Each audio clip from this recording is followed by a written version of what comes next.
This episode, we're going to talk about the importance of male leadership.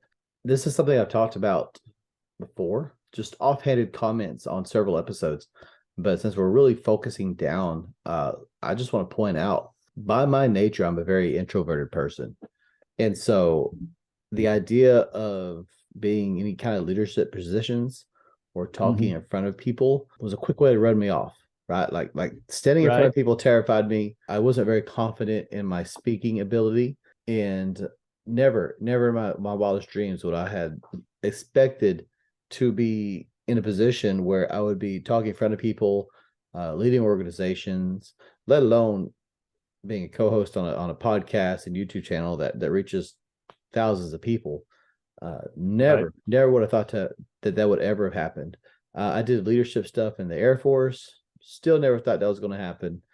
And Freemasonry kind of snuck me into that. It has a habit of pushing you out of your comfort zone. Right. Just enough where you're uncomfortable, but it's not enough to alienate you and run you off. And before I knew it, I was standing in front of people talking, and without really realizing that I had been just slowly nudged towards that Right. trajectory over a Right. period of a year or two. And so, if anyone, and I'm talking about Freemasonry here, but I mean, I've been in Rotary and I've been in Lions.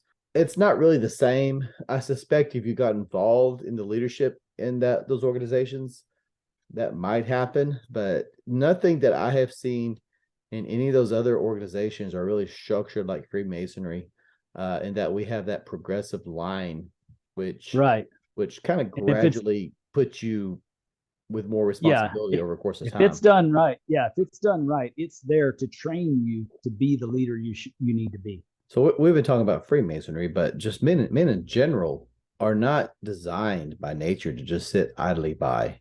We're the We, hunters. we're the hunters. Exactly. We're Yeah. the hunters. We get the most out of life by seeking out and overcoming challenges. Yes. That's Yeah. back to the hunter. Like they seek out prey and they hunt it down and overcome it. As men, if you're feeling unfulfilled, if you don't feel like you're accomplishing everything you should be, seek out somewhere you could be involved and lead. And there's multiple ways. Of course, you have the family, you have any organizations you're involved in or could be involved with, but you also have your communities and things like that.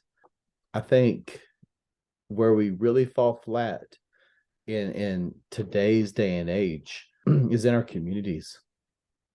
Yes. We're just you have so many organizations in your community, not just city council or your planning and zoning or your EDCs, but your water boards and things like that. I mean, they're starving for volunteers. Right. If you really want to make your community better, from a Masonic perspective, fish fries aren't going to make your community better. Giving money No. to scholarships, they'll they'll help someone in a small way, but it's not going to make your community better. And that's where Freemasonry is so awesome, because if you do learn the principles, you can actually bring people together with those principles, and they don't even know it. They don't even Absolutely. know you're using lessons that you learned in lodge. Well, you might not even necessarily realize it just because it becomes Right. like Right. the leadership we're talking about. Like running a meeting is easy after you run a lodge for a year. So, Yes. or it should be, hopefully. Yeah, especially if you do it right. But If you're working on a budget and agendas, all that, if you're doing it right, you mhm. can run any city But if organization. you want to do good things in your community, like what you're talking about, and help improve the community, I'm not saying don't do it with your lodge, but you can accomplish so much more by being on like a local board or even a county board or something like that. Right. The My EDC, we just voted to help a youth association with a substantial amount, and it's like the lodge would never raise that kind of money, and so Yep. you could do a lot of good, especially in larger communities where there's more money involved. We have gotten sidetracked as an organization because we, as Masons, feel like it has to be the Masonic Lodge that does these things. It has to be the Masonic Lodge that raises money and gives it away. It has to be the Masonic Lodge that does the scholarships and yada yada yada.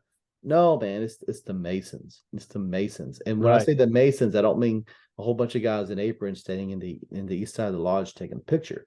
I mean us as individuals outside of the building doing things in our community as it was historically. Take the lessons you learn as a Mason and go out into the world, become a leader, and apply those lessons.